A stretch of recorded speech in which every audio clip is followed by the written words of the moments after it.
ఈ దీపావళికి మీరు మరింత స్మార్ట్ అయ్యేందుకు బిగ్సీ తీసుకువచ్చింది దీపావళి ధమాకా ఆఫర్స్. మొబైల్ కొనుగోలు చేయండి 10% instant discount, attractive gifts, mobile protection, smart watch లేదా ఇయర్ బడ్స్ ఫ్రీగా పొందండి. ఈ దీపావళిని మరింత బ్యూటిఫుల్ గా మార్చుకోండి బిగ్సీ దీపావళి ధమాకా ఆఫర్స్ తో.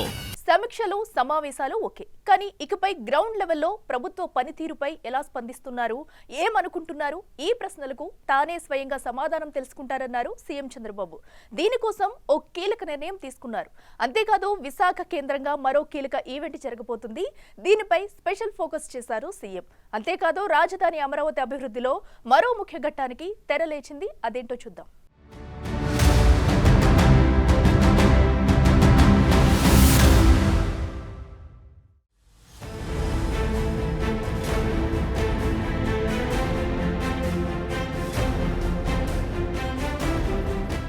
రాజధాని అమరావతిలో నిర్మించనున్న 58 అడుగుల ఎత్తు అమరజీవి పొట్టి శ్రీరాములు విగ్రహ నమూనాలను సీఎం చంద్రబాబు పరిశీలించారు.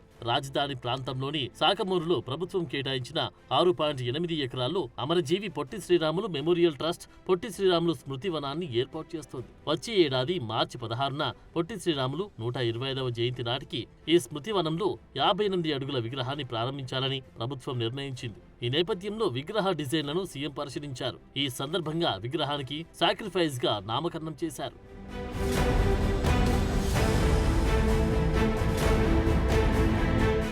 ప్రభుత్వం అమలు చేస్తున్న పథకాలు, కార్యక్రమాల అమలు తీరు తెలుసుకునేందుకు నవంబర్ నుంచి క్షేత్రస్థాయిలో పర్యటిస్తానన్నారు సీఎం చంద్రబాబు. ప్రతి పౌరుడికి సంక్షేమ ఫలాలు ఎలా అందుతున్నాయో అనే అంశాన్ని తనిఖీ చేస్తానన్నారు. సచివాలయంలోని ఆర్టీజీఎస్ కేంద్రంలో ప్రభుత్వ సేవల్లో సంతృప్తి స్థాయి సహా రియల్ టైం గవర్నెన్స్ పనితీరుపై సమీక్ష నిర్వహించారు. జీఎస్టీ 2.0 సంస్కరణలతో ప్రజలకు కలిగిన ప్రయోజనాలను, తదితర అంశాలపై వివరాలను సీఎం అడిగి తెలుసుకున్నారు. నిత్యావసరాలు, ఇతర ఉత్పత్తులపై పన్నులు తగ్గిన అంశంపై గిరిజన ప్రాంతాల్లో పెద్ద ఎత్తున అవగాహన కల్పించాలని సూచించారు. దీపావళి తర్వాత కూడా ప్రజల్లోకి పన్ను తగ్గింపు అంశాన్ని తీసుకెళ్లాలని ఆదేశించారు.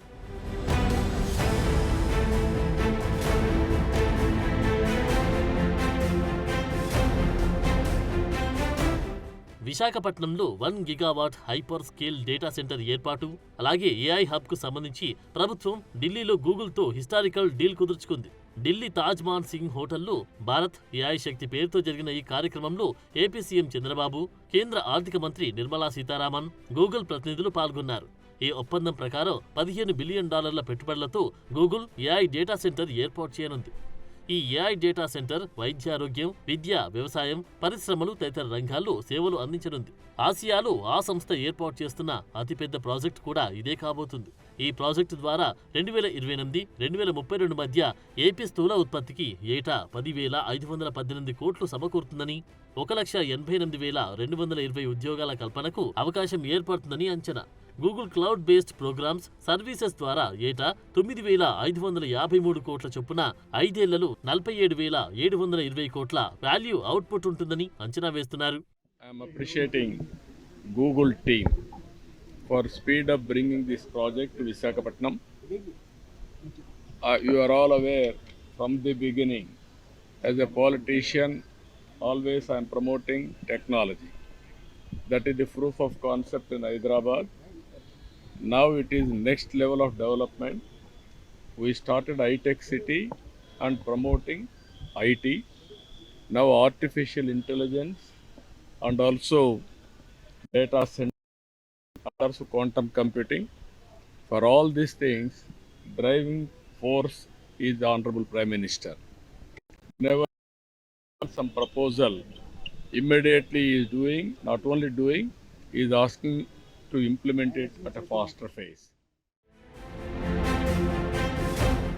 గూగుల్ డేటా సెంటర్పై అవగాహన ఒప్పందం కుదుర్చుకున్న అనంతరం అమరావతికి చేరుకున్న సీఎం చంద్రబాబుకు పలువురు మంత్రులు, ఎమ్మెల్యేలు, కార్పొరేషన్ చైర్మన్లు, నేతలు ఘన స్వాగతం పలికారు. Thank you CM sir, Google comes to AP నినాదాలతో కూడిన ప్లకార్డు ప్రదర్శించారు.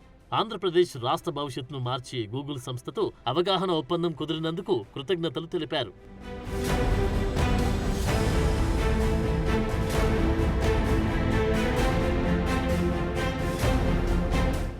ప్రధానమంత్రి నరేంద్ర మోడీతో భేటీ అయ్యారు. దాదాపు 45 నిమిషాల పాటు ఈ భేటీ జరిగింది. కర్నూలులో నిర్వహించే సూపర్ జీఎస్టీ, సూపర్ సేవింగ్స్ కార్యక్రమానికి మోడీని ఆహ్వానించారు సీఎం చంద్రబాబు.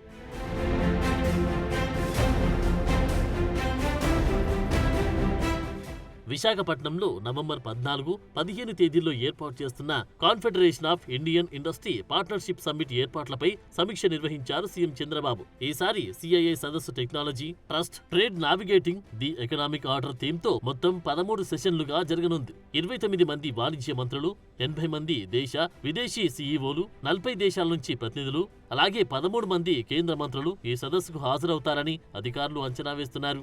G20 దేశాలు, మిడిల్ ఈస్ట్, యూరప్, ఆసియా, పశ్చిమాసియా తదితర ప్రాంతాల నుంచి ప్రతినిధులు పాల్గొనే అవకాశం ఉంది.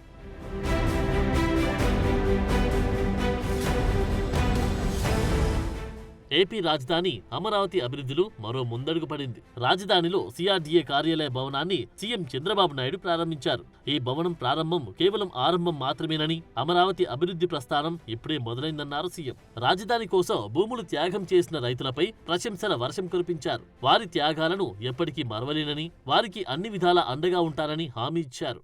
కొన్ని వేల కోట్ల రూపాయలు ల్యాండ్కే ఖర్చు అయ్యే సందర్భంలో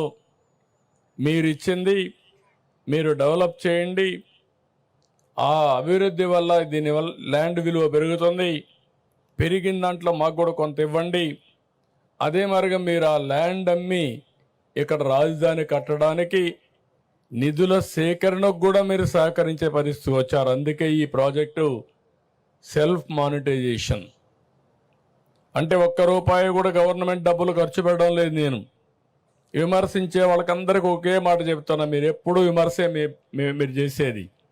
హైదరాబాద్లో నేను ₹1 గవర్నమెంట్ డబ్బులు ఖర్చు పెట్టలేదు.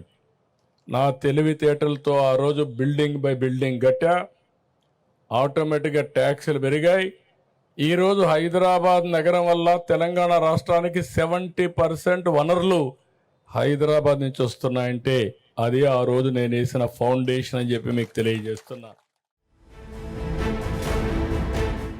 G+7 భవనంతో పాటు మరో 4 పీఈబీ భవనాలను నిర్మించింది ప్రభుత్వం. సిఆర్డీఏ, ఏడీసీఎల్తో పాటు మున్సిపల్ శాఖకు సంబంధించిన అన్ని విభాగాలు ఒకే చోట నుంచి కార్యకలాపాలు నిర్వహించేలా నిర్మాణం చేపట్టారు. భవనం ప్రారంభానికి ముందు భూములిచ్చిన రైతులతో ముఖ్యమంత్రి మాట్లాడారు. రైతులు భూములిచ్చి రాజధాని నిర్మాణానికి సహకరించారని ఈ సందర్భంగా సీఎం చంద్రబాబు గుర్తుకు చేశారు.